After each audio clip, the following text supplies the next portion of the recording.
खरं तर आज आपण कृष्णा सहकारी साखर कारखान्याच्या निवडणुकीच्या प्रचारार्थ आपण सर्व इथं जमले आहोत.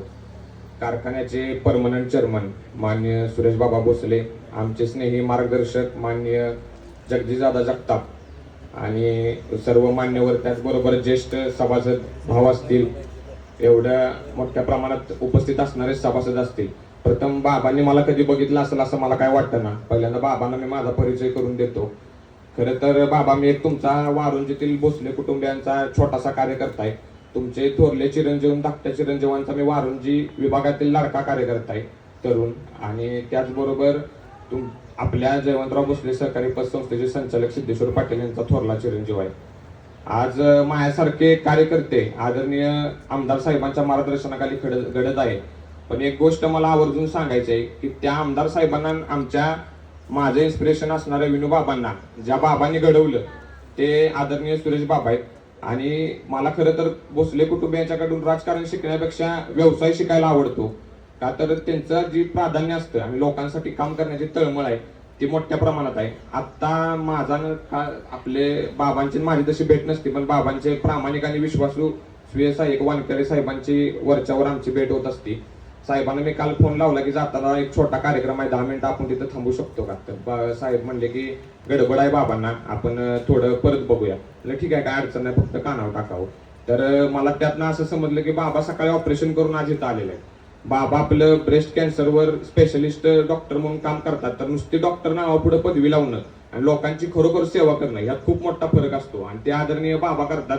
हे जी मला ह्या त्यांच्या फील्डची सर्व कामं करून लोकांची सेवा करायला बाबा आज मैदानात उतरलेले आहेत.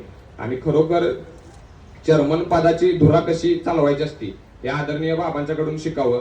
आणि आपण बघायला गेलो तर कारखाना आज आपला एवढ्या नवीन इनोव्हेशन आणि नवीन यंत्रणा वापरून, तंत्रज्ञान वापरून आज कारखाना आपला एवढ्या पुढच्या लेवलला गेलेला आहे की आपण बघू शकतो की इतक्या मोठ्या प्रमाणात पुरस्कार आपल्या कारखान्याला मिळाले ते चेअरमन साहेबांच्या, व्हाईस चेअरमन साहेब आणि त्याचबरोबर संचालक मंडळ असतील त्यांच्या मार्गदर्शनाखाली. आज आपण बघताना आमच्यासारखे तरुण तडफदार कार्यकर्ते जर बाबांच्या भोसले कुटुंबियांच्या पाठीमागे पळत असतील तर त्याचं कारण एक आहे का, तर ही एक फॅक्टरी आहे जी युवा तरुण तडफदार कार्यकर्ते घडवती. तुम्हाला बघायला गेलं तर अख्ख्या कारखान्यात सगळ्यात तरुण संचालक म्हणून आमचे मामा असं म्हणायला गेलं तर मामा, त्यांचे चिरंजीव सत्यजित पाटील आणि आमचे मित्र सत्यजित पाटील यांना वयाच्या 27 वर्ष 4 महिन्याला बाबांनी उमेदवारी दिली. आणि एक तरुण संचालक पण BSc ऍग्री असणारा, MSc ऍग्री असणारा काय तर करू शकतो आणि भविष्य तरुणांच्या हातात आहे. म्हणून बाबांनी असे कार्यकर्ते खरं तर घडवले. आज बघत असताना मला सांगण्याचा एक आनंद होतो की एका ऊस उत्पादकांचा ऊस नेत असताना की त्याला उच्चांकी दर कसा दिला जाईल त्यासाठी आपल्या भागातील सर्व कारखाने थांबलेले असतात की कृष्णा काय लेवलनं दर काढतोय. आणि कृष्णा दर काढतो आणि मग बाकीचे कारखाने दर ठरवतात की आपण काय दर द्यायचा. का तर कृष्णा कारखान्याचा दर असा असतो की तो परत कोणच टॅकल करू शकत नाही.